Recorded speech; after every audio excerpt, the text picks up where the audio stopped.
السلام عليكم شباب، شلونكم؟ ان شاء الله بخير.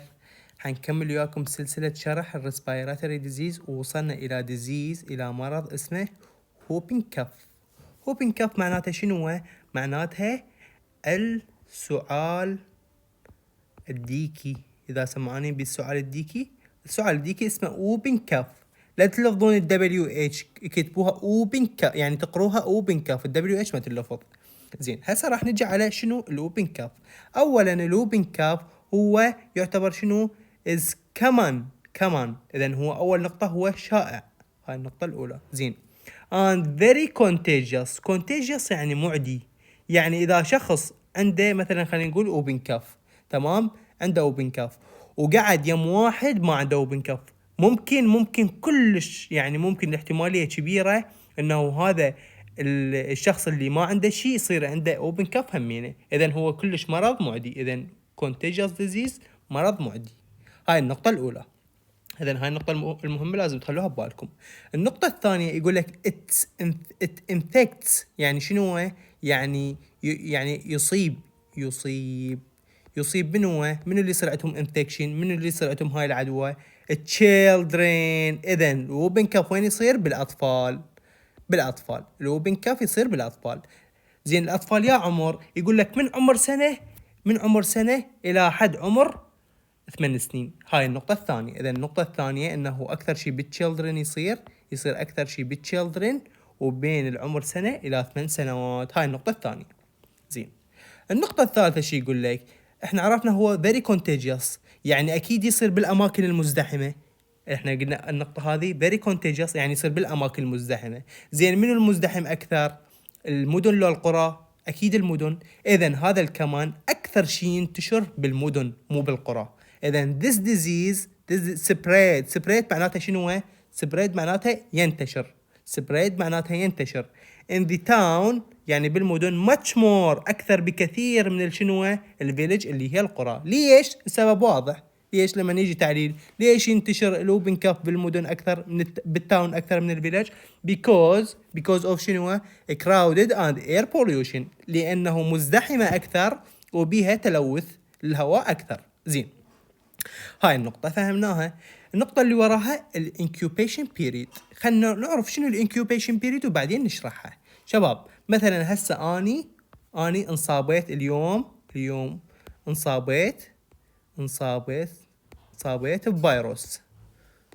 زين، هذا الفيروس اليوم مصابني. قابل اليوم همين تطلع عندي اعراض؟ لا. مثلا اليوم انصابيت بمرض كورونا، يعني يحتاج 5 ايام 4 ايام.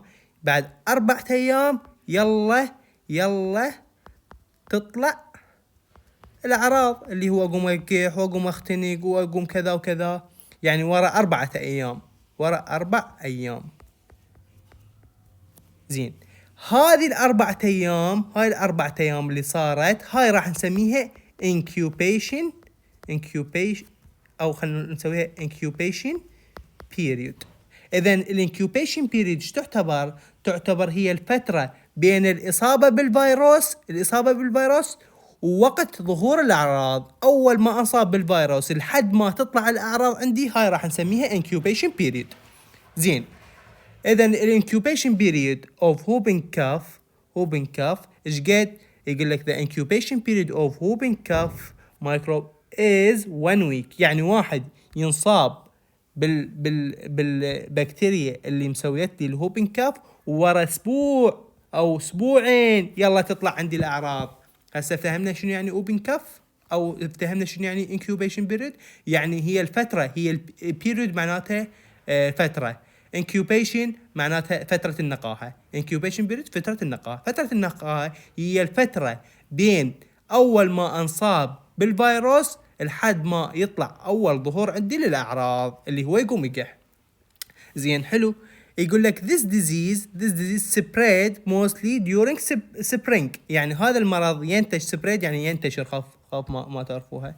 spread يعني ينتشر شو وقت؟ بالسبرينج، بالربيع، اند اوتم اللي هو الخريف. اذا الفتره اللي ينتشر بيها بفصول الربيع والخريف، يعني بعد كم يوم لانه هسه احنا راح يخلص الشتاء بشهر الثالث يجيني الربيع. بالربيع تلقى المستشفيات متروسة أطفال عندهم whooping cough. The infected person gain permanent immunity from this disease. شباب هنا ركزوا لي، شنو يعني infected person gain permanent immunity؟ يعني كل شخص ينصاب أو كل طفل ينصاب بهذا المرض راح تصير عنده مناعة ضد الميكروب اللي سوى هذا المرض طول عمره. يعني بصيغة أخرى، الشخص اللي ينصاب بهذا المرض بعد ما ينصاب مستحيل بفترة حياته. ليش؟ لأنه الفيروس أو البكتيريا اللي سوت لي هذا شو اسمه الوبن كاف راح يصير عندها مناعة بالجسم، راح يصير عندي مناعة بالجسم. أول ما طب هاي البكتيريا تريد تسوي لي وبن كاف ما راح يصير عندي وبن كاف. زين، الميكروب اللي يسوي لي الوبن كاف ما راح يسوي لي مرة ثانية. ليش؟ لأنه راح يصير عندي permanent immunity. يعني شنو؟ مناعة دائمية من هذا المرض. هاي معنى كلمة the infected person gains، يحصل، permanent معناتها دائمي، immunity معناتها شنو؟ مناعة. إذن يحصل على مناعة دائمية from this disease. يعني إذا هسه هذا الطفل اللي قدامكم هسه هو عنده ووبن كاف، مستحيل بعد يصير عنده ووبن كاف. ليش؟ لأنه اكتسب مناعة هذا المرض. زين، خلينا نعرف شنو الأعراض مالته. الأعراض مالته يقول لك this disease has 2 stage. عنده 2 stage. خلينا نرسمهن. إذن عندي 2 stage. حلو. يا أما بالبداية الستيج 1 ايش راح يصير عنده؟ ستيج 1 شوف شو يصير عنده. هذا البيشنت راح يصير عنده انفلاميشن بالفارنكس. يعني شو يصير عنده؟ يصير عنده التهاب بالفارنكس. اذا اول نقطه يصير، واحنا نعرف شنو يعني التهاب انفلاميشن، ونعرف شنو فارنكس، اثنيناتهم نعرفهن. انفلاميشن اوف ذا فارنكس. اذا ما تعرفن ارجع للفيديوهات اللي قبلهن. اذا اول ستيج راح يصير عنده شنو؟ التهاب بالفارنكس. هاي النقطه الاولى. بعد شي يصير عنده؟ والتهاب وين يصير؟ بالابر بارت اوف تراكيه، يعني بالجزء العلوي مال التراكيه اللي هي القصبه الهوائيه، هم يصير بها انفلاميشن. واحنا نعرف شنو تراكيه. واذا ما تعرف تراكيه هم نرجع ونقول روح شوف الفيديوهات. سمبل كف السين. اذا بهاي المرحله الستيج 1 راح يصير عندي انفلاميشن اوف شنو؟ الفارنكس والابر تراكيه. هاي النقطة الأولى. بعد شي يصير عنده؟ هاي أول نقطة. بعد شي يصير عنده؟ يصير عنده simple cough. يعني يصير عنده قحة بسيطة. هاي بداية الأعراض اللي هي الستيج 1. يصير عنده 3 شغلات. يصير عنده انفلاميشن وين؟ بالفارنكس، ويصير عنده انفلاميشن بالتراكيه. بعد شي يصير عنده؟ يصير عنده simple cough. زين، ايش قد تستمر هاي الفترة اللي هي ستيج 1؟ قال لك تستمر 10 ايام. اذا تبقى 10 ايام، تبقى لها 10 ايام. حلو. زين، هسه خلصنا ستيج 1. راح نجي على ستيج 2. ستيج 2 شباب هاي كلش خطرة وانتبهوا عليها. ستيج 2 يقول لك الكاف راح يصير قوي، يصير ثقيل كلش. اذا اول نقطة شو يقول لك؟ النقطة الأولى the coughing become heavier. يعني شنو؟ يعني يصير ثقيل كلش وقوي، يتعب المريض. change to the strong attack. يصير عنده نوبة قوية كلش. هاي النوبة شباب هسه راح اشوفكم هاي النوبة. يعني يصير عنده نوبة مال قحة تستمر 2-3 دقائق، ووراها البيشنت او المريض او الطفل ايش راح يقوم يسوي؟ يقوم يرجع، يعني يقوم يتقيأ.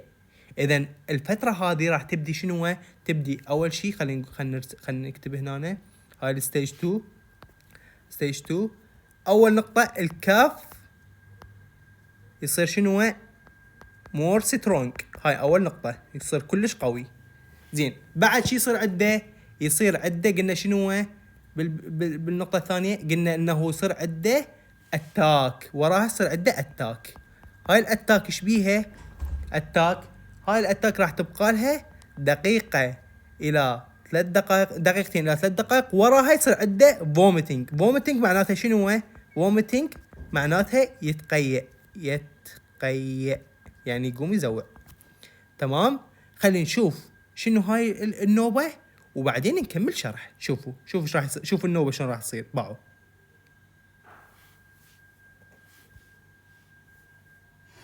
خلي اعيد لكم اياها حتى تشوفون.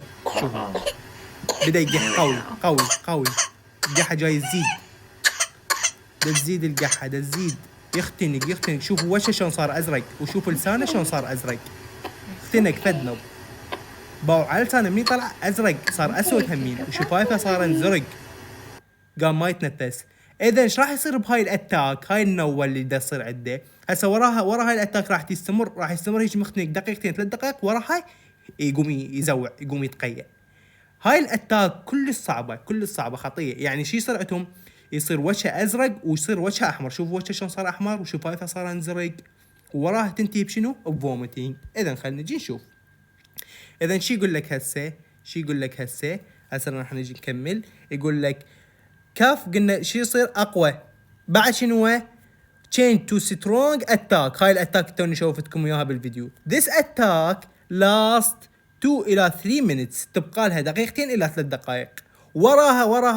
وراها شي يصير عند البيشنت sometimes يقوم يزوع، sometimes patient vomits يعني يتقيأ. حلو زين. بعد خلينا نجي نشرح. يقول لك لما يبدا يكح، احنا شفنا الفيديو شو يصير عنده، تقوم يكح. اذا ذا كافنج اتاك انكريزز، يبدا يكح هواي يعني تصاعدين، يبدا يكحه بسيطه، يكحه نوب ويكح. وبعدين شو يصير عنده؟ ذا بيشنت فيس، وجه المريض بيكام بلويش، يصير ازرق، وجهه ازرق صار. بعد اور ريدش او يحمر. واحنا هسه شفنا، هسه تشوفونه، اذا تشوفونه شوفونا شلون صار احمر وجهه، وشفايفه صار انزرق، ولسانه هم صار ازرق. اذا اول شيء الفيس مالته يصير يا اما ازرق او يصير احمر كلش داكن. ومرات بسبب القحه القويه حتى خشمه يقوم ينزف. and bleeding معناتها نزف. bleeding may happen. اذا مرات يقوم شنو happen يعني يحدث. اذا ممكن نزف يصير منين؟ من النوز يصير. بعد حتى عيونه بسبب الضغط مال القحه هم تقوم ممكن تنزف. اذا البليدنج راح يصير وين؟ خلينا نجي نكتبها هنا. اذا راح يصير عنده بليدنج معناتها نزف من مكانين، من النوز ومن اللور ريجن اوف اي. اذا يقوم ينزف من مكانين اللي هو شنو؟ اول نقطه النوز، والنقطه الثانيه لور ريجن اوف ايز. ليش؟ بسبب القحه. بعدين شو يقول لك ذا كافنج اتاك انكريز. شو وقت تجي هاي الكاف؟ يعني هسه انتم لازم تسالون سؤال، زين دكتور او استاذ، شو وقت هاي تجي هاي الاتاك اللي توك شوفناها بالفيديو؟ ايش تصير هاي الاتاك؟ شو وقت؟ لما المريض يتعرض الى هواء بارد. يعني مثلا هو بالشتاء وفتحنا الشباك عليه وجاه هواء بارد بالليل، هاي الهواء البارد ممكن يسوي عنده هاي الاتاك او النوبه. بعد شنو؟ او سموكينج، او واحد يدخن، مثلا هو هذا الطفل ابوه دخن قدامه صارت عنده هاي النوبه. او ممكن مو بس السموكينج، حتى العطر همينه، العطر زائد العطر. خلي اقول لكم انه اني بالمرحله السادسه بالفاينل بالنهائي، يعني الامتحان النهائي، امتحنت على مريض عنده هوبين كف. تمام. فاكيد احنا كطلاب مرحله سادسه لازم نهتم بمظهرنا، ولازم نخلي عطر. فانا كنت مخلي عطر كلش قوي، ورحت الصبحيه على هذا البيشنت خطيه. قعدت امه من النوم، قلت لها اريد اخذ منك هيستوري ومعلومات وما ادري شنو. خطيه الطفل هم قعد واشتم العطر مالتي. اول ما اشتم العطر مالتي قام يقح قحه قويه مو طبيعيه، وصارت عنده هاي الاتاك وصار ازرق. اذا شنو اللي يزود هاي الاتاك؟ قال لك الكولد اير، الهواء البارد، والسموكينج، التدخين اذا ابوي يدخن، او العطر. انا صارت عندي يعني تجربه الشخص امتحن على بيشنت او مريض عنده هوبين كاف، والعطر سوى بيه هاي الحاله. بعد هسه عرفنا السيمتوم مالته، عرفنا بي 2 ستيج. الستيج الاولى بسيطه، بس يصير عنده انفلاميشن بالفارنكس، ويصير عنده انفلاميشن بالابر بارت اوف تراكيه. زين. وبعد كحه بسيطه. اذا هسه اول شيء الستيج الاولى، اول نقطه شنو هو؟ انفلاميشن اوف ذا فارنكس، انفلاميشن اوف ابر بارت اوف تراكيه، ويصير عنده سمبل كاف. وش قد تبقى لها؟ قلنا تبقى لها 10 ايام. بينما المرحله الثانيه لا، هي المرحله الخطره، هي المرحله اللي تتعب الطفل خطيه. يبدي قح قويه تقوى لحد ما تجي الاتاك النوبه. لما تجي الاتاك اللي تطول دقيقتين الى 3، وراها ينتهي البيشنت يقوم يفومت معناته يتقيأ. قلنا شنو شلون يصير البيشنت؟ يصير لونه الفيس مالته يا لون يصير بلوش ويصير ريدش، وممكن مرات يصير عنده نزف من الانف مالته ومن العين من جوه. وعرفنا انه شلون واحد يصير عنده هوبين كاف. يصير عنده هوبين كاف لما شو وقت؟ لما يتعرض الى كولد اير، لما يتعرض الى سموكينج، لما يتعرض الى عطور. زين، الريميدي اللي هو شلون اعالجه؟ اول شيء لازم اروح الطبيب اطفال، اذا فيزيتنج دكتور اللي هو البيدياتريك معناته طبيب اطفال. از نسيسري، ضروري. شو اكيد اذا مثلا اذا الام ما عرفت انه قام يقح قحه قويه اختنق ولسانه صار ازرق شفايفه صار ازرق، لازم يروح للطبيب مال الاطفال. يقول لك شو وقت نسيسري if one of the symptom noticed، يعني شنو؟ اذا الام لاحظت واحد من هاي الاعراض.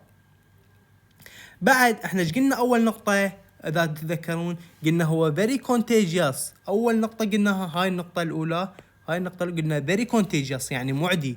اذا لازم شنو؟ isolated، لازم اعزله. isolate يعني اعزله يعني اذا عنده اطفال، يعني اذا عنده اخوان شوية اكبر من عنده او شوية اصغر من عنده، لازم اعزله من عندهم لانه خطية يخاف يعديهم. اذا isolate the infected child، الطفل المصاب لازم اعزله from the other children، من الاطفال البقيه. بعد يقول لك الchild must be in good ventilated place، لازم اخليه بمكان بتهويه، ما اخليه بمكان يعني تخيلوا دا اخليه بغرفه وهاي الغرفه ما بيها هواء وهو مختنق، فحالته راح تسوء. لازم اخليه بمكان بهواء، بشباك شويه مفتوح حتى يقدر يتنفس هواء نقي. فلازم شنو؟ child must be in good ventilated space. التكملة مال بقية الأمراض راح تكون على الفيديو اللي وراه.